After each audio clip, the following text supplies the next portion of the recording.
ఒక మనిషి మంచం మీద ఉన్నప్పుడు ఏమనుకుంటాడో తెలుసా? ఈ బాధ పడలేకపోతున్నాను, తొందరగా పోతే పోయి టయానికి వచ్చేటప్పుడు ఏమంటాడో తెలుసా? బ్రతకాలని. అంటే విలువ ఎప్పటికప్పుడు ఉపయోగించుకోలేకపోవటం వల్ల ఈ కష్టాలండి. గమనించుకోండి.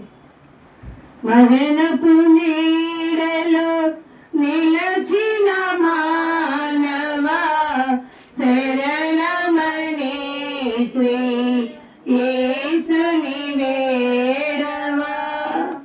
మరణపు నీడలో నిలచిన మానవా శరణమని శ్రీ యేసుని వేడవా. ఆగదు మరణం నీ కోరికపై, నిలువదు ఊపిరి నీ కోరికపై. భవబంధాలిలో తెగిపోవునుగా, భవబంధాలిలో తెగిపోవునుగా. ఎవరు నీ వెంట రారు కదా, ఎవరు నీ వెంట రారు కదా.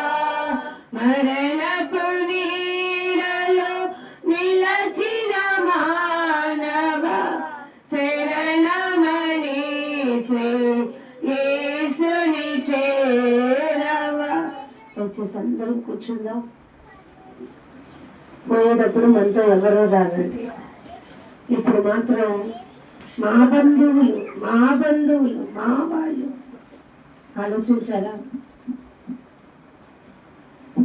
నశించిపోతున్న వారికి వెలుగు కలగడానికి ఈ కూడిక. ఆలోచించుకోండి. జారిపోతున్నా పడిపోతున్నా దేవుని నమ్మక ఇంకా నిర్లక్ష్యంతో ఉన్న వారికి ఈ యొక్క జ్ఞాపకార్థ కూడిక ఒక హెచ్చరిక. చాలా మంది అంటారు, ఆ వ్యక్తి మరణించాడు, మనం వెళ్ళాలి చూడాలి కదా. వ్యక్తి మరణించాడు, వెళ్ళాలి చూడాలి. అయిపోయిందా? కన్నీటిని కార్చేసావా? వెళ్ళిన వాళ్ళ ఇంటికి వెళ్ళి, అమ్మా ఏం కాదులే, భయపడమక్క, జారిపోకమక్క. మనిషి అన్నవాడు వేడిస్తే వస్తాడా? మరణం అందరికీ వస్తుంది. ఈ యొక్క మాటలు చెప్పి వచ్చేస్తున్నావేమో. ఒకటి గమనించుకో, మనిషి అనేవాడు తప్పక పోతాడు. ఇందాక మనం ప్రసంగిలో 9లో చూసుకున్నాం కదా. భూమి మీద బ్రతికి ఉన్న నరుడు తన యొక్క బ్రతుకున్నప్పుడు చస్తాడనే విషయం కూడా మనిషికి తెలుసు. పరమాశిని జగమున్న ప్రభువా, ఆ పాట మీకు తెలిస్తే దానిలో ఒక వచనం ఉంటది, తెలుపుము నా అంతము నాకు. ఎందుకంటే నాకు ఒకటి తెలుసు, నేను ఈ భూలోకంలో ఎలాంటి వాడిని, యాత్రికుడని. నా జీవితం అంతా యాత్రిక జీవితమే. గమనించుకోండి. ఆమె కూడికి ఏర్పాటు చేసిందంటే నాతో పాటు నేను ఏడుస్తాను, నన్ను ఓదార్చడానికి రండి అనేకే కాదు. మనకందరికీ మరణమయ్యే రోజు ఒక రోజు ఉంది. ఆ రోజులో తప్పించబడాలి అంటే ఈ లోకపరమైన మరణం దేవుడి చేత, అంటే దేవుడు మనకిచ్చిన ఆయుష్లోపే మరి మరణించడం అనేది జరుగుతుంది. కొంతమంది అల్పాయుషులు ఎందుకు అవుతున్నారంటే వారి యొక్క నిర్లక్ష్యత వల్లనే. కానీ గమనించుకోండి, ఇక్కడ మన బ్రతుకు దినాలు అయిపోయిన తర్వాత అక్కడ ఆ యొక్క తీర్పు దినమున మరణము నుండి జీవములోనికి దాటింపబడే ఆ రోజు కోసం మనం ఈ భూమి మీద ఉండగానే ప్రయాసపడాలి. చాలా వెర్రి మాటలు మాట్లాడతారు. ఏంటో తెలుసా? చచ్చాక ఆడెవడో. ఏంటండి, నీకు ఆ మాట తెలిసినప్పుడు ఈ మాట వివరణం తెలియట్లేదా? చచ్చాక ఆడెవడో ఈడెవడో అనుకున్నప్పుడు, చచ్చును నేను తర్వాత బ్రతికింపబడాలంటే నేను క్రీస్తు సాక్షిగా లేకపోతే నా బ్రతుకు ఏంటి? వృధా. ఒక ఆవిడంటుందమ్మా, మేము చచ్చిపోతే వచ్చి ఒకసారి చూడమ్మా. ఏమండి, చచ్చిపోతే చూడడం ఏంటండి? ఎదురుగా రోజు బ్రతికున్నప్పుడే చూస్తున్నాం, హెచ్చరిక చేస్తున్నాం, పలకరిస్తున్నాం, మేలుకో కోలుకో అంటున్నాం. కానీ నీకేమి ఆ చొరక అంతట్లా చచ్చిన తర్వాత వచ్చి నన్ను చూడమని చెప్తే అప్పుడు దేవుడా నేను చెప్పింది ఈమె వెనక ఈమె తన మనసు మార్చుకోక అయ్యో అని ఆత్మ రక్షింపబడలేదే, అగ్నిలో నశించబోతుందే, అయ్యో పాతాళంలోకి వెళ్ళిపోతుందే అని అప్పుడు వచ్చి వరవడా ఆలోచించారండి. బ్రతుకు దినాలు భూమి మీద ఉండగానే హెచ్చరిక. ఒక జ్ఞాపకార్థ కూడిక దేనికి? ఈ రోజు గుర్తు చేసుకుంటున్న బ్రదర్ సుబ్బారావు గారిని రేపటి దినమున బహుశా కుటుంబం వారు మనవారు ఏమన్నా పనుల విషయంలో పడి ఏం చేస్తావురా తప్పదురా అని అనుకొని మర్చిపోతామేమో. జ్ఞాపకం అందించుకోండి. సామెతల గ్రంథం 10వ అధ్యాయము 7వ వచనం.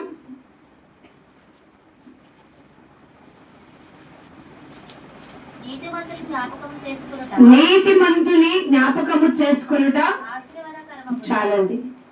నీతిమంతుడు జ్ఞాపకము చేసుకునుట ఆశీర్వాదకరము. ఇదొక మాట తెలియాలి. ఎవరు ప్రభువా నీతిమంతులు అంటే, నా కోసము భూమి మీద నా పిల్లవాడిగా ఉండి, నా పిల్లవాడికి ఎప్పుడవుతాడు? నమ్మి బాప్తీసం పొందినవాడు. ఏమి నమ్మాలి? యేసు ప్రభు ఈ భూమి మీద నా కోసమే శ్రమ పడ్డాడు. కేవలం ఆ శిలువ భారాన్ని నా పాపముల నిమిత్తం, దోష నిమిత్తానికి ఆయన కార్చిన ఈ యొక్క శరీరపరమైన విషయాల్లో నేను చేసిన తప్పులకి, నా దుర్నీతి నుండి విడిపించడానికి క్రీస్తు శ్రమ పడ్డాడు. ఆ శ్రమ పడిన ఆ యొక్క పరిస్థితిలో నుంచి నేను రక్షింపబడ్డాను. అప్పుడు నేను ఆయన పిల్లనయ్యాను. అప్పుడు నేను తెలుసుకున్నాను వాక్య ప్రకారంగా ఎలా జీవించాలని.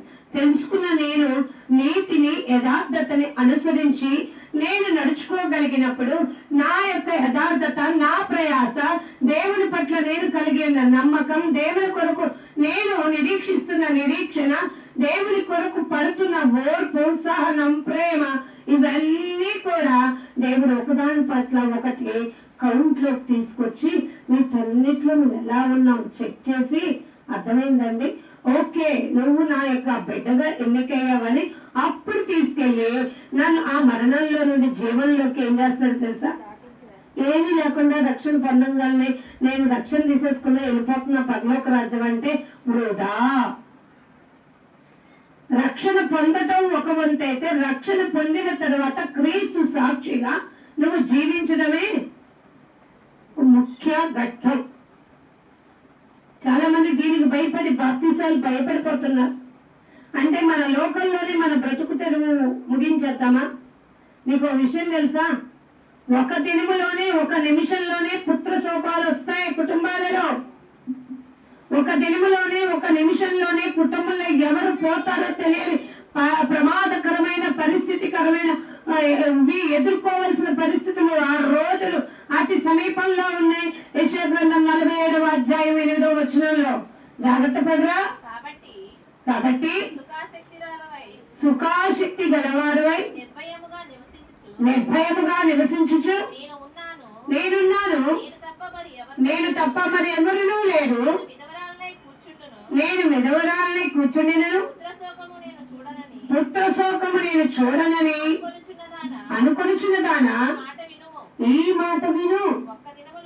ఒక్క దినములోగా, ఒక్క నిమిషంలోనే పుత్ర శోకమును, వైధవ్యమును. అమ్మ బాబాయ్, ఒకటి కాదంట. ఆలోచించారా? ప్రతిరోజు నాకేంటి, నేనేంటి, అసలు నేనెందుకు తినాలి అనుకునే తత్వం వద్దండి. ఇక్కడ ఉండగానే బ్రతుకుడు బాగు చేసుకుందాం, ఇక్కడ ఉండగానే కట్టబడదాం. దేవుని వదిలి పరిగెత్తే వారి కంటే దేవుని సమీప మందిరమునకు, ఆయన గుడారములో సమీపించి ఆలకించుట శ్రేష్టం. ఆలోచించండి జాగ్రత్తగా. ఏముందండి, ఈ రోజు తిన్నది ఏదో మర్చిపోతాం, వెళ్ళిపోతాం. కానీ ఈ జీవాహారాన్ని మనకి ఎప్పుడు ఏమివ్వాలో తెలుసా? హృదయంలో పడవాలి. రేపు దినమున నేను బ్రతికి చనిపోయిన తర్వాత మీరు నేను చేసిన మంచి పనులేంటో, నీతిమంతుల్ని జ్ఞాపకం చేసుకోవడం ఆశీర్వాదకరం, కాబట్టి నేను చేసిన మంచి పనులు ఏంటో మీరు అందరూ ఏం చేయాలా? గుర్తు చేసుకునే విధంగా నా ప్రవర్తన ఇప్పుడు ఉండాలి. ఆలోచించారా? చచ్చాక ఎవరు చూసి వెళ్ళాడు? చచ్చాక నేను జ్ఞాపకం చేసుకోవడాక నేను సత్క్రియలు చేయాలి. ఎందుకంటే భక్తిహీనులంట గుర్తు చేసుకోవడం ఏమవుతుందో తెలుసా? అక్కడ ఉంది శాపకరం. నీతిమంతుల్ని జ్ఞాపకం చేసుకుంటే ఆశీర్వాదం, దీవెన పొందుతాం. అదే భక్తిహీనులు జ్ఞాపకం చేసుకుంటే శాపము పొందుతాం. నీకు అవసరమా? మనకందరికి ఆయన పెట్టుకున్నా లేకపోయినా మనకందరికి ఏం కావాలని పోరాటం చేస్తామో తెలుసా? ఆశీర్వాదం. లేదంటే 10 సార్లు ఆశీర్వాదం మా మీద కుమ్మరించు యేసు అని పాడేసుకుంటా ఉంటారు. నువ్వు పాడడం వల్ల నీకేమి ఆశీర్వాదం రాదు. నువ్వు జీవించిన క్రియను బట్టి, నీ ప్రవర్తనను బట్టి, నీ విశ్వాసాన్ని బట్టి, నీ సహనం బట్టి, దేవుని పట్ల నువ్వు కలిగి ఉన్న ప్రేమను బట్టి, దేవుని పట్ల ఆయన కోసం నువ్వు పడుతున్న ప్రయాసను బట్టి దేవుడు నీకు ఒక నీతి కిరీటాన్ని దాచించాడు. ఆ నీతి కిరీటం కావాలంటే ప్రయాసపడు. ఇప్పుడు మీరందరూ పోగే ఎవరమ్మా ఆయన ఎలాగున్నాడు ఏంటని పునోమని మనం చేసినా ఆలోచించారండి. మేము ఎక్కడ జ్ఞాపకార్థ కూడికి వెళ్ళినా మా బ్రదర్ విషయంలో జ్ఞాపకం చేసుకుంటాం. ఎందుకంటే ఆ రోజు నాకు బాగా గుర్తు. ఆయన మరణించినప్పుడు చూసింది నేనే. ఆ యొక్క సిచ్యువేషన్ ని, అది అసలు ఏం చేయాలో తెలియని పరిస్థితుల్లో మేము తట్టి లేపి అందరిని అడిగినప్పుడు ఏడవాలని దుఃఖం ఉంది, కానీ అతను పడిన ప్రయాస, చాలా ప్రయాసపడ్డాడు. కానీ దేవుని యొక్క విషయంలో చివరికైనా దేవుని నమ్ముకొని దేవుని యొక్క సాక్షిగా మంచం మీద ఉన్నప్పుడే పశ్చాత్తాప అనుభవం కలిగి జీవించాడు. ఆలోచించాలండి. మేము మరమం, ఎక్కడికి వెళ్ళినా మరమం. ఏ హాస్పిటల్కి వెళ్ళినా ఎవరిని చూసినా ఈ బాధ మేము పడ్డాము, అనుభవించాం. ఒకవేళ మా వాళ్ళు ఎవరు హాస్పిటల్కి అది అడ్మిట్ అయినా వెంటనే మాకు గుర్తొస్తుంది అది. కానీ ఒక నిరీక్షణ కలిగి ఉంటాం. మేము ఎక్కడికి వెళ్తాం? దశలోనికి రాసిన పత్రిక, దశలోనికి రాసిన పత్రికలో మొదటి పత్రిక 4వ అధ్యాయం 13వ వచనం. సహోదరులారా, నిరీక్షణ లేని ఇతరుల వలె మీరు దుఃఖపడకుండా నిమిత్తము నిద్రించుచున్న వారిని కూర్చి మీకు తెలియకుండుట మాకు ఇష్టమో లేదు. ఆలోచించారా? పౌలు గారు దశలోని సంఘానికి అక్కడ వస్తున్న విశ్వాసులకు అందరికీ తెలియపరుస్తున్నారు. ఎందుకంటే భూమి మీద మన భవబంధాలు ఎలా ఉంటాయంటే, అబ్బో అసలు అమ్మో ఆమెలేంది ఇంట్లో ఏ కార్యం జరగలేదని గొప్ప చెప్పేసుకున్నాం. కానీ వచ్చిన తర్వాత ఆమె మన కోసం వచ్చిందా లేదా అనేది మనం ఎవరూ చూడం. నాకు తెలిసిన విషయంలో మరి బ్రదర్ సుబ్బారావు గారి విషయంలో నీతిమంతులుగా ఎలా జీవించారు అంటే, తన యొక్క చివరి ప్రయాణకాల జీవితంలో అప్పుడు డిసెంబర్ మాసంలో సంవత్సరాంత కూడికలు కుటుంబ పరంగా జరుగుతున్నాయి. చాలా ఆసక్తిగా అప్పుడు చేశారు. అయితే ఆ ఆసక్తి పరంగా ఇంటింటికి జరుగుతున్నప్పుడు తను అసలు చాలా మరి క్రిటికల్ పొజిషన్ లోనే ఉన్నాడు. కానీ ప్రతి ఇంటికి ఏం చేశాడు తెలుసా? వచ్చేవాడు. లేదమ్మా నన్ను గుర్తు పెట్టుకోవాలన్నా ప్రతి ఇంటికి వస్తా. అయ్యో నీకు ఆరోగ్యం బాగాలేదు కదా, ఎందుకు అంటే, లేదు లేదు నేను వస్తా. అదే నేను గుర్తు చేసుకుంటా ప్రతి సంవత్సరం కూడా. అంటే తన ప్రయాస తన యొక్క చివరి కాలంలో అయినా ఊపిరి ఆగిపోయే లోపైనా తన దేవుని కోసము ఆసక్తి కలిగారు. ఆ ఆసక్తి తనని ఎలా నడిపించిందంటే ముందుకు నడిపించే విధంగా ఉంది. ఆ ఆసక్తి కుటుంబంలో మిగతా వారికి రావాలనే మా ప్రయాస. ఆ మిగతా వారిలో మరి తన భార్య ఉన్నా కానీ తన యొక్క విషయంలో ఇంకా దేవుని యొక్క పరమైన విషయాల్లో తన ఒక్కటే కాదు మిగిలిన వారు కూడా ఆలోచించాలండి. మేము చెప్తున్న హెచ్చరిక వాళ్ళకి చిరాకున్న విసుగుదల తెప్పించిన మా బాధ ఏంటో తెలుసా? ఇప్పుడు మమ్మల్ని అక్క అని ప్రేమతో పలకరించిన వీళ్ళు రేపటి దినమున ఆ యొక్క రాజ్యంలో లేకపోతే బాధ కలుగుతుందండి. ఆ బాధ కలగక ముందే మేము అడుగుతున్నాం, జాగ్రత్త పడండి, దేవుని వైపు తిరగండి. ఎందుకు? నా కోసం కాదు, మీ నిమిత్తమే. దేవుడు కూడా చెప్పింది అదే. నేను పడుతున్న ప్రయాస నా కోసం పడుతున్నాను అనుకుంటున్నారా? నాకేదో కిరీటం వచ్చేస్తుంది అనుకుంటున్నారా? ఇది మీకోసమే, మీ నిమిత్తమే. ఆలోచించండి జాగ్రత్తగా. ఏమో కూడా అలవాటు అయిపోద్ది. ఎంత చేసినా సిస్టర్ విజయం గారికి కూడా ఏమైతుంది, అలవాటు అయిపోద్ది. ఎంత చేసినా నా బిడ్డలో మాట్లాడదు, ఏం చేద్దాం ఇక అంతేలే అని వదిలేసి ప్రార్థించడం మానేస్తుందేమో, లేకపోతే ఏమో కూడా ఆలకలాగా అయిపోద్దేమో. ఆలోచించాలండి. క్రీస్తుని కూర్చున్న జ్ఞాన విషయంలో మనం ఏం చేయాలో తెలుసా? ఎదగాలి. ఆ ఎదుగుదల లేకపోతే మనము ఆత్మీయ పరంగా బలహీనం అయిపోతాం. ఇప్పుడు బ్రదర్ సుబ్బారావు గారు దేవుని యందు నిద్రించారు, కానీ అతను లేపబడతాడా లేదా అనే విషయం మీకు తెలియకపోవటం మాకు ఇష్టం లేదు. ఎందుకంటే అతను ఇది ఇలాగే ఉంచి యోగ గ్రంథం 7వ అధ్యాయం ఒకసారి చూడండి.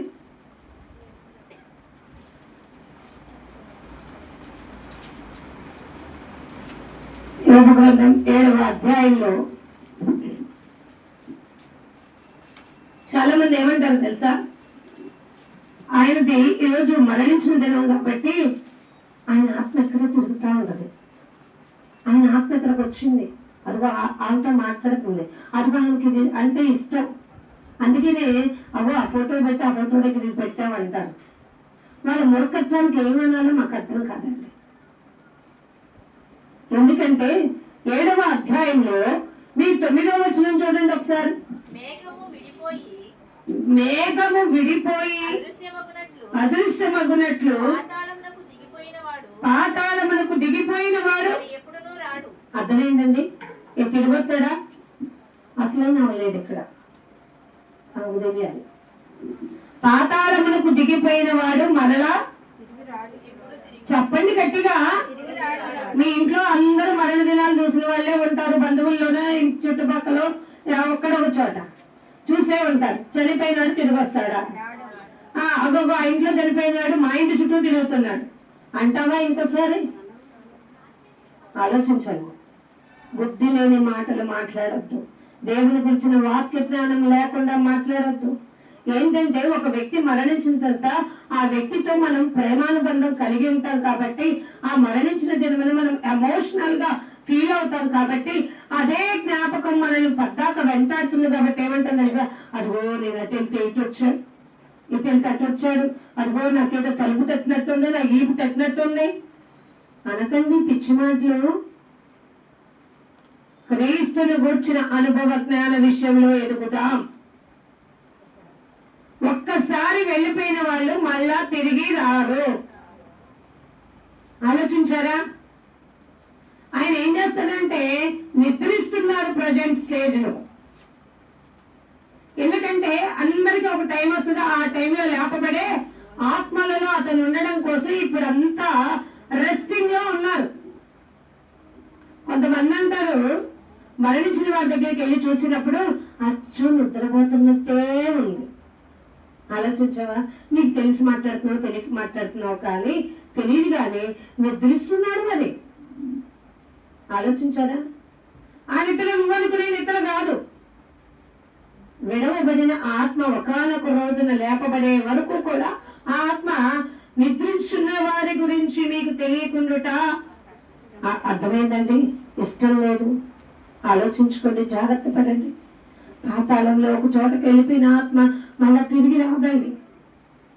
కానీ మనకి ఆ దరిద్రుడైన లాజరు గారు ధనవంతుడైన ఆ యొక్క వ్యక్తి గురించి మాట్లాడుకున్నప్పుడు ధనవంతుడు అంటాడు, నా సహోదరులు ఈ వేదనకరమైన పరిస్థితి అంట. కొంతమంది అంటారు తమ జీవితంలో ఒక్కొక్కరికి ఒక్కొక్క కష్టం ఉంటుంది. ఆ కష్టాన్ని భరిస్తున్నప్పుడు అమ్మో నాకు వచ్చిన కష్టం ఎటువంటి వ్యక్తికి అంటే నీ భారాన్ని నువ్వు మోయగలవు. అంత మోసే భారం అనుకుంటావు పోవచ్చేమో. కాబట్టి నువ్వే ఏం కోరుకుంటున్నావు తెలుసా? నాకు వచ్చిన కష్టం వాళ్ళకి ఎప్పుడు చాలా మంది అంటే ఏ నరమాత్రుడికి రాకూడదమ్మా ఈ భారం. ఒక్కసారి హాస్పిటల్కి వెళ్ళి చూస్తే మన బ్రతుకు ఎప్పుడైపోద్దో మనకు తెలుస్తుంది. ఆలోచించారా? ఈరోజు సుఖాశక్తితో బ్రతుకుతున్నామేమో, నాకేంట్లే అనే ఆలోచనతో బ్రతుకుతున్నామేమో. ఒక రోజు వస్తుంది మరణ శిల మీద మనం కూడా పడుకునే రోజు ఆలోచించారా? ఆ చచ్చే లోపే, ఆ మరణించే లోపే, ఆ నిద్రలోకి నువ్వు వెళ్ళిపోయే లోపే నువ్వు నీతి క్రియలను జాగ్రత్తగా కాపాడు. ఎందుకంటే ఒకసారి అనారోగ్యంతో మరణం ఎక్కిన వ్యక్తి ఏమంటాడు తెలుసండి?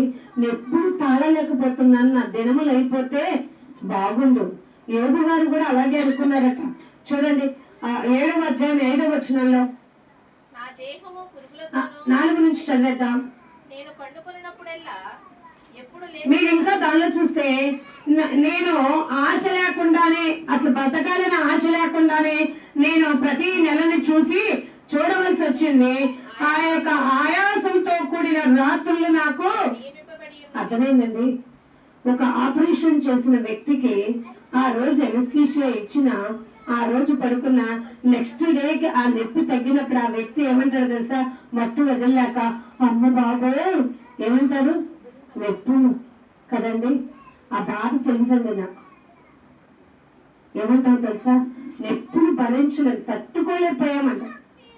ఒకసారి చల్లా అంటే తన యొక్క జరిగిన ఆపరేషన్ విషయంలో సాక్ష్యం చెప్తూ అంది, అమ్మ అసలు ఇంకెందుకు నా వల్ల కాలేదమ్మా, కానీ దేవుడు ఓర్పించాడు నా. ఏమంటే ఆలోచించారా? బాధ, ఆ నొప్పుల బాధ ఏది? మన శరీరాన్ని కోసి లోపల ఉన్న మలినాన్ని తీసి బయటేసి తిరిగి కుట్లేసినప్పుడు మళ్ళా దానిలో ఏం జరుగుతుంది? సీము కదండి, చెడు రక్తం చేరిద్ది. దాన్ని మళ్ళీ ఏం చేయాలి? డాక్టర్ వచ్చి ఏం చేస్తుందో తెలుసా? గట్టిగా అక్కడ పెట్టి గట్టిగా ఒక నొక్కితే దానిలో ఉన్న చీమంతా బయటకు వస్తుంటే మన ప్రాణం ఏమైపోద్ది? గిలగిల కొట్టుకుంటుందా లేదా? అది భరిస్తున్నావు. ఎందుకు తెలుసా? బ్రతకాలని ఆశ ఉంది కాబట్టి. మరి అక్కడ బ్రతకాలని ఆశ లేదా? ఆలోచించు. యోబు గారు తనకు ఎదురైన పరిస్థితుల్లో నెలలు అసలు నాకు చూడాలనే లేదు, బ్రతకాలనే లేదు, తొందరగా చచ్చిపోతే బాగుండు. ఒక్కోసారంట ఒక నేరం చేసిన వ్యక్తి జైల్లో ఉన్నప్పుడు ఆ వ్యక్తి అనుకున్నది నేను చచ్చిపోతే బాగుండు, తొందరగా నన్ను ఉరి తీయండి అని. కానీ చట్ట ప్రకారం ఆమె కోరుకున్న దాని యొక్క శిక్ష విషయంలో ఆమె కోరుకున్నట్టే ఏ వ్యక్తిని కూడా త్వరగా ఉరి తీయకూడదు. కానీ ఆ వ్యక్తిని బతికిస్తూనే ఉన్నారు. రోజు వాళ్ళ యొక్క మానసిక పరిస్థితి, ఆ యొక్క నేరం చేసిన స్త్రీ యొక్క పరిస్థితి దిగజారిపోయి వాళ్ళు కొట్టే దెబ్బలకు ఆమె పెచ్చదారులాగా ఉంటే ఆమె ఒకటే, నన్ను చంపుతారా, నేను ఏదో ఒకటి చేసుకొని చచ్చిపోనా అంటే తన బ్రతుకు దినంలో ఎంతగా కష్టపడి ప్రయాసంతో గడిపింది. ఆలోచించరా? మనం ఏంటో నుండి పడుకుంటున్నాం, లేస్తున్నాం, కావాల్సింది తింటున్నాం, కావాల్సింది ధరించుకుంటున్నాం, హ్యాపీగా గడిచిపోతున్నాయి. 2026 సంవత్సరంలో 2 నెలలు కలిపోయి 3వ నెలలో 2వ వారంలోకి వచ్చాం. ఒక పక్కన యుద్ధాల మోత వింటున్నాం, కరువుల మోత వింటున్నాం, వినకూడని చిన్నపిల్లల రేపిస్ట్ మాటలు వింటున్నాం, దొంగతనాలు వింటున్నాం, చూడకూడని వినకూడని చూస్తున్నాం, భరిస్తున్నాం. దీని అర్థం ఏంటో తెలుసా? మనకు దగ్గరికి వచ్చేసింది. అర్థమైందండి?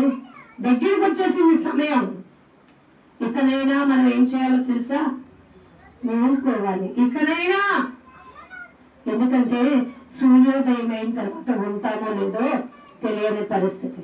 ఇప్పుడు ఈ యుద్ధాల బాంబుల విషయంలో ఈ దుమ్మంతా రేగి రేగి రేగి మొత్తానికి ఉన్న వైరస్లు అంతా ఒక్కసారి ఉప్పొంగి బయటికి లేసినాయి అంటే కరోనా కంటే విపరీతమైన నిఫా వైరస్ బయటకు వస్తే బ్రతకడానికి భూమి మీద ఎవరో ఉండవు.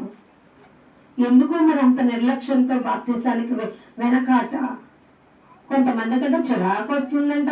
మీకు చిరాకు వచ్చినా, మీకు ఇబ్బందికరమైన ఆ మాటలు చెప్పబోతే శిక్ష ఎవరికేస్తారో తెలుసండి? దేవుడు అన్నాడు, నువ్వు హెచ్చరించకపోయినా ఖండించకపోయినా ఆ వ్యక్తి మారకపోవడాన్ని బట్టి నువ్వు శిక్షిస్తా. నాకెందుకంటే ఆ బాధ. ఈరోజు జ్ఞాపకాలతో కూడికని ఇక్కడ కూర్చున్నావు. ఇది కుటుంబం వారికైనా వచ్చిన వారికైనా ఒక హెచ్చరిక. నా దినములు అయిపోతున్నాయి, నా ప్రయాణం అయిపోతుంది, యాత్రిక జీవితం ముగించుకొని వెళ్ళిపోవలసిన సమయం వచ్చేస్తుంది. ఎందుకంటే నేను యెరూషలేములో చేరాలంటే ఈ యొక్క బాధకరమైన పరిస్థితులు, అంటే నేను మంచం మీద పడిపోయి ఎప్పుడు పోతానని ఎత్తుక్కునే పరిస్థితులు రాకముందే మనం ఏం చేయాలో తెలుసా? దేవుణ్ణి నమ్ముకోవాలండి. అప్పుడు ఎందుకంటే ఒకసారి ఒక వ్యక్తి రోగి అయిన తర్వాత మానసికంగా కృంగిపోతాడు. కృంగిపోయిన వ్యక్తి దేవుణ్ణి ప్రార్థించలేడు. అందుకనే ఆ వ్యక్తి బలహీనుడు అయిపోతాడు. కాబట్టి ఆ వ్యక్తిని మరి బలపరచడానికే కొంతమంది ఆత్మీయ బిడ్డల్ని సమకూరుస్తారు ఆ రోజుల్లో, ఆ సమయాలలో. ఇది తెలుసుకోవట్లా. ఆ యొక్క విషయం నీకు తెలిసి ప్రార్థించి వెళ్ళిపోయిన తర్వాత నీకు నువ్వే నిలదొక్కుని ఆత్మీయంగా బలపడాలంటే నువ్వు క్రీస్తు బిడ్డగా ఉండాలి. నువ్వు కోరుకుంటే మరణం రాదు, నువ్వు కోరుకుంటే మరణం ఆగదు. పశ్చాత్తాప హృదయంతో జీవించే గొడవలు లేకపోతే జారిపోయే స్థితిలోకి వెళ్ళిపోతాం. ఆలోచించారా? జీవితంలో ఎటూ కోలుకోలేని పరిస్థితుల్లోకి వెళ్ళిపోతున్నాం. ఈ జీవన ప్రయాణ కాలపు జీవితంలో మనం ఎటుండాలంటే, ప్రభువా నేను ఈ యొక్క జగాన పరవాసిగా ఉన్నాను ప్రభువా. కాబట్టి ఈ పరవాసికరమైన జీవితంలో ఒక మాట అంటున్నాడు కదా,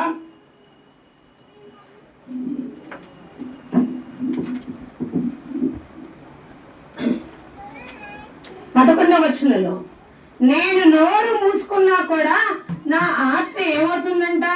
వేదన కొలది నేను మాట్లాడేదను. ఆలోచించాలి.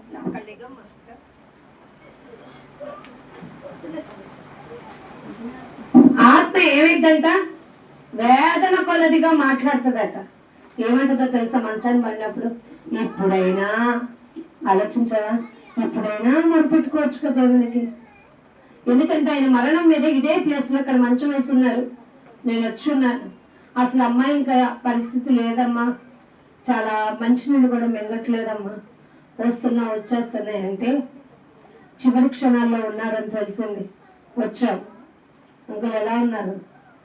అమ్మా వచ్చారమ్మా, వందనాలమ్మా. వందనాలు. మీరు ఏదైనా ధైర్యంగా ఉండండి.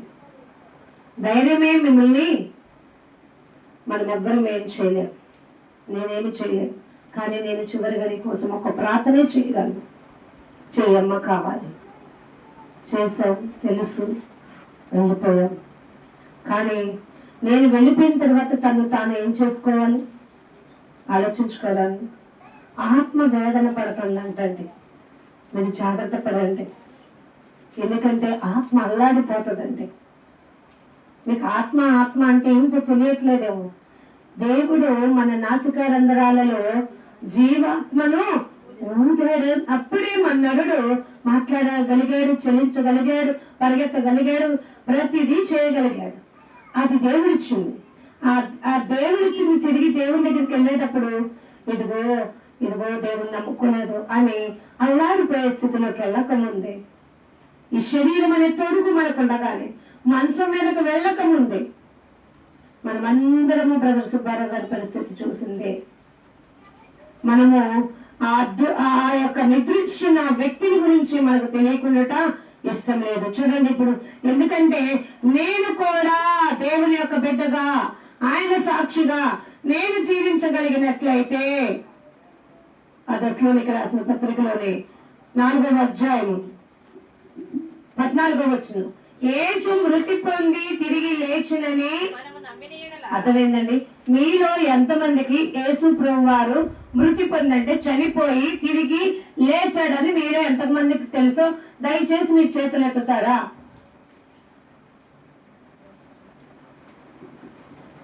మీలో ఎంతమందికి తెలుసు?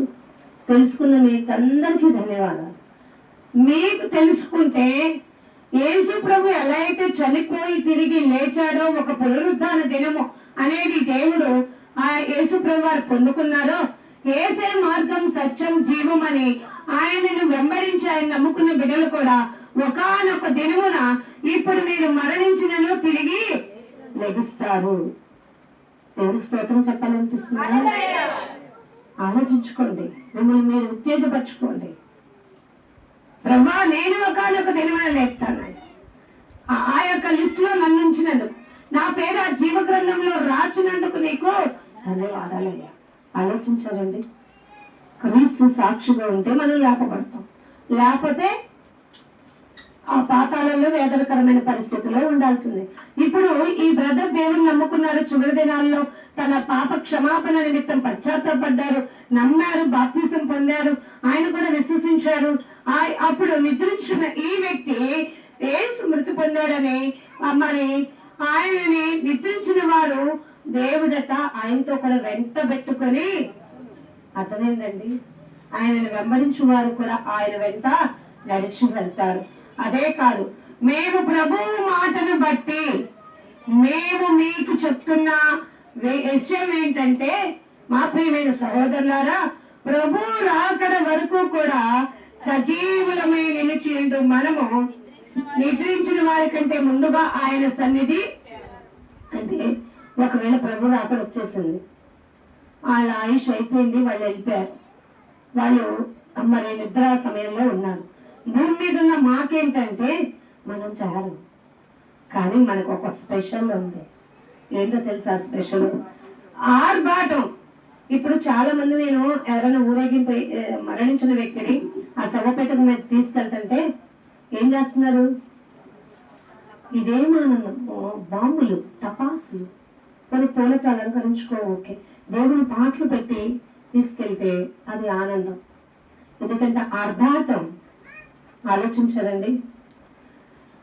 పిల్లోడికి అన్నప్రసన్న అండి, మామూలు ఆర్భాటం ఉండదు. పిల్లోడికి ఫస్ట్ ఇయర్ బర్త్డే అండి, ఆర్భాటం ఉండదు. పిల్లోడికి ఏమిస్తున్నారండి? లింగిలు ఇచ్చే టైం అయిపోయిందండి, మామూలు ఆరాటం కాదు. ఏమండి, మా పిల్లోడు మంచిగా చదివి ఒక రేంజ్కి వచ్చేసాడు, మా అంత రేంజ్కి, మంచిగా ఆనందించు. కానీ నేను ఆర్భాటం, ఈ యొక్క ఆర్భాటంలో లేకపోతే, ఈ లిస్టులో లేకపోతే, నిన్ను ఎంత ఆనందంగా తీసుకెళ్ళినా ఈ లోకంలో, ఆ రాజ్యంలో మాత్రం నువ్వు ఉండలేవు. ఆలోచించారండి. జాగ్రత్త. నిద్రించిన వారు చక్కగా లేపడతారు, కానీ సజీవులమైన మనము ఆర్భాటముతోనూ ప్రధాన దూత శబ్దంతోనూ దేవుని బోరతోనూ పరలోకము నుండి ప్రభువు ఏం చేస్తారట? అబ్బా, ఆలోచించారండి. నా ప్రియబిడ్డలారా, మీరు భూమి మీదే ఉన్నారా? మీకోసం నేను దిగి వస్తున్నా, మిమ్మల్ని నాతో కూడా వెంట పెట్టుకొని తీసుకెళ్తా. కాబట్టి ఇక్కడ అంటున్నాడు, క్రీస్తు నందుండి మృతులైన వారు మొదట ఎవరు లెగుస్తారట? ఆల్రెడీ మృతులైపోయిన వారు లెగుస్తారు. ఆ మీదట సజీవులమై నిలిచిండు మనం వారితో కూడా ఏకముగా ప్రభువుని ఎదుర్కొనుటకు ఆకాశ మండలములకు మేఘముల మీద. అర్థమైందండి? ఎంత గొప్ప స్థానానికి వెళ్ళబోతున్నామండి. అక్కడ ధనిక, పేద, చదివాడా, చదవలేదా అనే విషయాలు మాత్రం ఉండవండి. ఆలోచించుకోండి, ఇది చాలా విలువైన సమయం. జాగ్రత్తగా వినలేకపోతే మనం ఏమవుతాం తెలుసా? అపాయకరమైన పరిస్థితుల్లోకి పడిపోతాం. కాలం సమయం నీదే అంటూ అనుకుంటున్నావే, కానీ నీకు తెలుసా, నీది కానే కాదు. నువ్వు అనుకున్నట్టుగానే భూమి మీద అసలు ఉండనే ఉండవు. ఊపిరి ఒక్క సెకండ్లోనే ఆగిపోయే రోజులు వచ్చేస్తున్నాయి. వాక్యం ఎందు ఆసక్తి కలిగారా? సజీవులుగా బ్రతకడానికి ఆశ కలిగింది. వాక్యం ఎందు ఆసక్తి లేదా? విరగబడిపోతారు, విసర్జించేస్తారు. ఇప్పుడు ఇక్కడ చేర్చబడిన ప్రతి ఒక్క వ్యక్తి యొక్క సాక్షి జీవితం దేవుడు అక్కడ చెప్తాడు. నేను ఎందుకండి, హృదయమే చెప్తాడు కదా. మీ హృదయమే, మీ హృదయం దేవుని ఎదుట సాక్షి జీవితాన్ని కలిగి ఉండదు. మీరు నోరు తెరవాల్సిన అవసరం లేదు. ఎట్టా విన్నారు వాక్యం? ఎలా ఉన్నారు? శ్రద్ధగా విన్నారా? నిన్న నువ్వు అనుగ్రహించావా? వాక్యానుసారమైన జీవితంలో ఉన్నావా? దేవుని బిడ్డగా ఉన్నావా లేదా? ఇదిగో ఈ నరకయాత్ర నుండి తప్పించబడతావు. కానీ వినన్నా కూడా నువ్వు దేవుని యొక్క సాక్షిగా జీవించలేవా? అదిగో వెళ్ళిపో, నువ్వెవరో నాకు తెలియదు. ఆ వేదనకరమైన పరిస్థితికి వెళ్ళిపో. ఎందుకండి ఇంత గొప్ప ఆర్భాటంతో కూడిన ఈ యొక్క ఆహ్వానాన్ని మీ చేతులారా మీరు కాలదనుకుంటారు. మీ ఇంటికి ఒక మ్యారేజ్ కార్డు, అదిగో ఆ ఇంటికి ఇచ్చారు కానీ మా ఇల్లు గుర్తులేదట. అదిగో ఆ ఇంటికి చెప్పారు, మా ఇంటికి చెప్పడం గుర్తులేదట. అదిగో వాళ్ళకి అలా చెప్పారు, మాకు ఎలా చెప్పారు. ఈ పోగేసుకోవడం తెలిసిన మనకి ఇంత ఇదిగా దేవుడు తన బిడ్డల చేత స్వయాస్తాలతో రాసి పెట్టి, ఇదిగో నేను తీసుకెళ్ళటానికి నేను వస్తా, నా రాకడ వరకు సదాకాలము కూడా మీరు నాతో ఉండే బిడ్డలైతే నన్ను వెదకండి వెదకండి అని దేవుడు చెప్తున్న ఆత్మకోశ తెలియకపోతే మనం విడవబడే స్థితికి వెళ్తాం.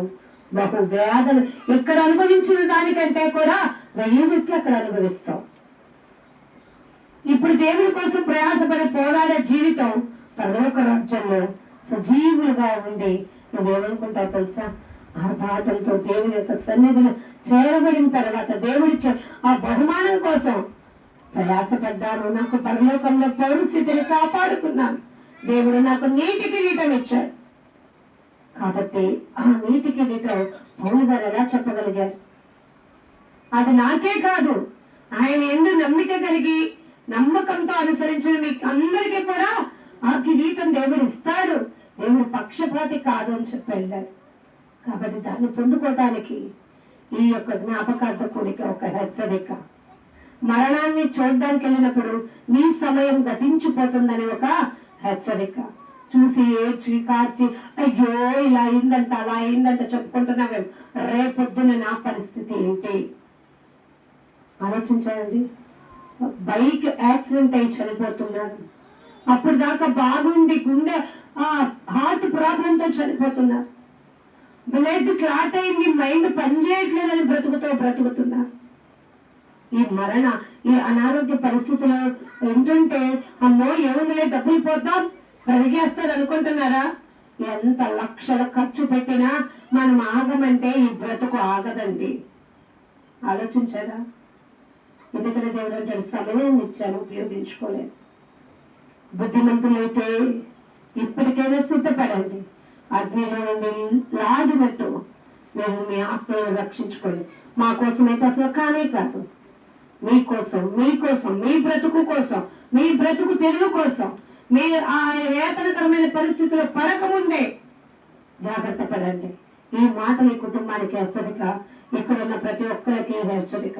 ఇది తెలుసుకోలేకపోతే యోబు గ్రంథం 7వ అధ్యాయంలో యోబు గారు ఆ మంచంలో ఆ కురుపులతో పడి ఉండి నాకు అసలు రాత్రి తొందరగా గడిచిపోతే బాగుండు అనుకున్నాడట. చాలా మంది ఏమంటారు తెలుసా? రాత్రి కాలం నాకు నిద్ర పట్టలేదమ్మా, ఎప్పుడు తెల్లారుతుందా అనుకున్నాను. ఆలోచించాలండి. ఇలాంటి మాటలు విన్నప్పుడల్లా మనకు ఒక చురుక్కు అనాలి, నా ఆత్మ కలవర పెడుతుంది, నేను జాగ్రత్త పడాలి, నేను దేవుని వైపు తిరగాలి, దేవుని సాక్షిగా జీవించాలి, లేకపోతే నేను నిర్లక్ష్యత ఎక్కడే విడిచిపెట్టేస్తుంది. ఈ మాటలు దేవుడిస్తున్న మాటలను గుర్తుంచుకోండి. దేవుని కొరకు దేవుని యొక్క సాక్షులుగా జీవించి, ఎందుకంటే మీరందరూ చేతులు ఎత్తారు, యేసు ప్రభు తిరిగి లేచాడు. వారి నోటితో ఒప్పుకొని బాప్తీస అనుభవంలోకి వెళ్తే శిక్ష నుండి తప్పింపబడతాం. ఒక మాట ఉంది కదండి, సిలువును గూర్చిన వార్త నశించిపోయే వారికి ఏముంటుందో తెలుసా? ఆ వెర్రి ఏమంటుందో తెలుసా? ఎప్పుడు వీళ్ళు రక్షణ గురించి చెప్తారు, ఎప్పుడు ఇదే అని అంటారు. అవును, నీకు ఎప్పుడు అదేనేమో, మాకెప్పుడు ఏంటో తెలుసా? రుచికరమైన జీవాహారం చెప్పడమే మా పని. ఎందుకంటే నీ పరిస్థితి ఎలా ఉండబోతుందో, ఎంత ఘోరంగా ఉండబోతుందో తెలుసు కాబట్టి ఆ ఘోరమైన పరిస్థితుల్లోకి వెళ్ళక ముందే జాగ్రత్త పడమని చెప్తున్నాం. కాబట్టి నిరీక్షణ గలవారిగా ఉందాం, దేవుని పట్ల నమ్మిక కలిగి ఉందాం, ఓర్పుతో మనకు దేవుడు మన ముందుంచబడిన ఈ ఆయుష్కాల జీవితాన్ని దేవుని కొరకు ప్రయాసపడుతూ నీతితో యథార్థతో దేవుని మీద నమ్మకంతో ఈ లోకంలో బ్రతుకుతూ క్రీస్తు సాక్షులుగా జీవించగలిగినట్లయితే ఆ నీతి కిరీటాన్ని పంచుకుంటాం. ఇది వాక్యం దేవుడు మన వినికిడిలో మరి ఫలింపచేయను గాక. దయచేసి తలలు వంచండి, ప్రార్థన చేసుకుందాం. దేవుడు మీకు ఇస్తున్న హెచ్చరిక మీ యొక్క హృదయాలు గద్దించినట్లయితే మీరు ఇప్పటికైనా దేవుని వైపు తిరగండి, దేవుని అడగండి. సమయం గతించిపోతుంది ప్రభా, అయ్యో ప్రభా మేము ఇంకా నిరీక్షణ లేని వారుగా ఉన్నామే, ఇంకానైనా చనిపోయిన ఆత్మల కోసం దుఃఖిస్తున్నాం. మేము కనుక రక్షింపబడితే మేము ఆ లోకంలోకి చేర్చబడినప్పుడు తప్పకుండా నా కన్నులారా దేవుని చూస్తానని ఒక నమ్మకం ఉంది. ఆత్మ కలవరపడుతుంది, శరీరం సహకరించలేని స్థితిలోకి వెళ్ళక ముందే, మంచ పడకల మీదకి రోగివై వెళ్ళక ముందే నీ కాలు, చెయ్యి, మెదడు, కిడ్నీ, గుండె, లివర్ అన్ని సక్రమంగా, యూరిన్ ట్రాక్ అన్ని సక్రమంగా పనిచేస్తున్నప్పుడే, నీ చెవులకు వినపడుతున్న మాట నీ హృదయానికి టచ్ అవుతున్నప్పుడే దేవుని వైపు తిరగాలని ఆలోచన ఉందా? మా ప్రయాస ఒక విజయం కోసమే కాదు, మా ప్రయాస ఒకరికి కోసమే కాదు, దేవుడిచ్చిన భారం అండి. కాబట్టి తిరగండి, దేవుని వైపు తిరగండి. అయ్యా మా బంధువులు నశించిపోతున్నారయ్యా, మా స్నేహితులు నశించిపోతున్నారయ్యా, మా కుటుంబంలో వారు నైనా నశించిపోతారు, అది ఒక్క దినమే, ఒక్క క్షణమే అని గుర్తు చేస్తున్నాం. నీకు తమాషాగా ఉందేమో, నిర్లక్ష్యంతో ఉందేమో, ఇంకా తిరగని స్థితిలో మొండిగా ఉన్నావేమో. ఈ సమయం నీకెంతో తెలుసా?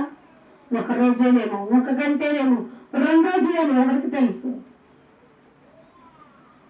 దుఃఖకరముగా, ఆయాసంగా గడపక ముందే దేవుని ప్రార్థేయపడు. అయ్యా నేను నీ బిడ్డగా ఉండాలి, నీ సాక్షిగా జీవించాలయ్యా. అయ్యా నన్ను ఆ యొక్క మరణం నుండి తప్పించు ప్రభు, నాలో నీతియుక్తంగా బ్రతకడం నేర్పించు, గర్వం అహంకారాన్ని విడిచిపెట్టడం నాకు నేర్పించు. మేలైన మాటలు, నాకు మంచి చేసే మాటలు నైనా మీరు మాకు వినిపిస్తున్నప్పుడే మేము మీ వైపు తిరగాలి అని అడగండి. అట్టి హృదయం కలిగిన వారు మీలో ఎవరైనా ఉంటే, అట్లాంటి పశ్చాత్తాపం మీలో ఎవరైనా కలిగి ఉంటే మీరు కన్నీటితో దేవుణ్ణి అడగండి. నిశ్చితమైతే మీ చేయి లేపగలిగితే మీ గురించి ప్రత్యేకంగా మేము ప్రార్థిస్తాం. లేకపోతే మీరే దేవుని ప్రాధేయపడండి.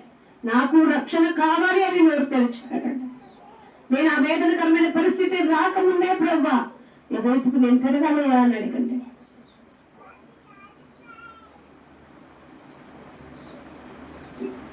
ప్రేమానమ్మకము కలిగిన మా ప్రియమైన పరలోకొత్తండి యేసయ్య, మీ కొందనాలు చెల్లిస్తుంది. నీ దయగలిగిన మాటలు నేను 2 వర్తమానాల ద్వారా తెలియపరిచారు.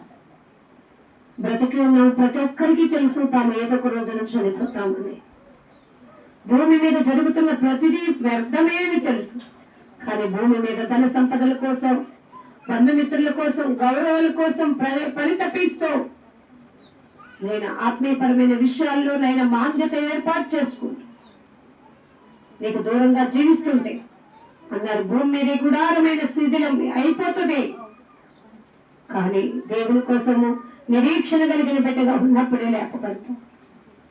దేహమందు నన్ను, దేహము విడిచినను నువ్వు క్రీస్తు సాక్షిగా ఉంటే బ్రతికింపబడతావని నేను ఈ కుటుంబాన్ని నైనా ఆదరించారు.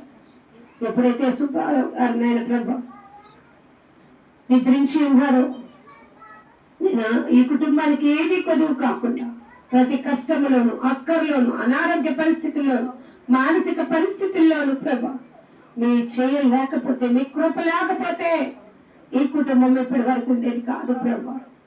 మేము నమ్ముతున్నాం అది కేవలం మీ దయా సంకల్పమే. ఈ లోకమే అంటుంది, అమ్మో ఇంట్లో కుటుంబ యజమాని చనిపోతే కుటుంబం ఎట్లా అని. కానీ మాకు అందరికీ యజమానుడు మీరయ్యా. మీరు లేకపోతే మా పరిస్థితి ఘోరం తండ్రి.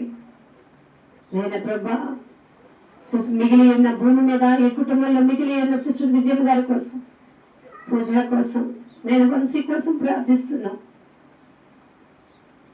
బ్రతుకు దినాలు మాకేంటి అని అనుకోకముందే ప్రభా తండ్రి జాగ్రత్త పడే ఆలోచన దయచేయండి, నిర్లక్ష్యత తీసివేయండి. నేను అనేక మార్లు మేము హెచ్చరిక చేస్తున్నాను. నీ అందైన భయభక్తులు మేము పుట్టించలేం ప్రభా. నీ గూర్చిన జ్ఞానం మాత్రం వారికి అందిస్తున్నాం. వారు విన్ని ఆత్మ చెప్పుచున్న మాట నైనా చెరిగల వారు వినను గాక. తండ్రి నీ వాక్యం విన్నప్పుడు ప్రభావాల హృదయాలు కదిలించబడి, ఇప్పటికైనా నా బ్రతుకు వ్యర్థంగా మారిపోయిందే, ఇకనైనా చిందులు వందరు కాకముందే నా దేవుని దగ్గర పశ్చాత్తాపడాలి, నా దేవుణ్ణి వేడుకోవాలి, నా దేవుని దగ్గర ప్రయాసపడాలి అనే ఆలోచన ఆ కుటుంబంలో మిగిలిన ఇద్దరికినైనా దయచేయమని తండ్రి ప్రభా వాళ్ళ యొక్క ఆత్మలు నైనా గొడవపడకూడదని నైనా మేము ప్రాధేయపడుతున్నాం. దయతో క్షమించండి, వాళ్ళ నిర్లక్ష్యతను క్షమించండి, వాళ్ళలో భయమును పుట్టించండి.